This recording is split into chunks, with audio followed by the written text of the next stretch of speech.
বন্ধুরা দেখতে পাচ্ছেন এখানে এক ভাই অনেক সুন্দর এক জোড়া কবুতর নিয়ে আসছে। এটা কি কবুতর ভাইয়া? এটা হলো আপনার এই যে short piece original short piece original short face. আর জাপানি কবুতর। এই যে বন্ধুরা দেখছেন অরিজিনাল শর্ট ফেজ। ডিম বাচ্চা রানিং। আর ডিম বাচ্চা ধুয়ে নিয়ে হ্যাঁ বাচ্চা বাড়িতে ধুয়ে নিয়ে বাচ্চা থুয়ে যে বাড়িতে ডিমে আছে। কত চাচ্ছেন জোড়াটা? জোয়াটা চাইলে যাবেন 10,000। এত হওয়ার কারণ কি? কারণ এই যে জাপান চাইছে না এর লেগে দাম বেশি। না না আসলে কত চাচ্ছেন?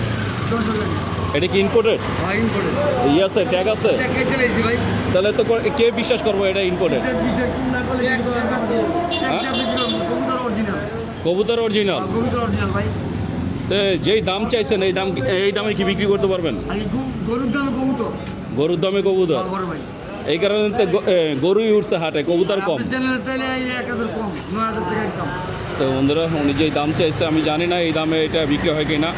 তারপর আপনারা চাইলে যোগাযোগ করতে পারেন। মোবাইল নাম্বারটা বলে দেন ভাই। মোবাইল নাম্বারটা তো আমি এই তো তো যাই হোক ওনার মোবাইল নাম্বার নাই।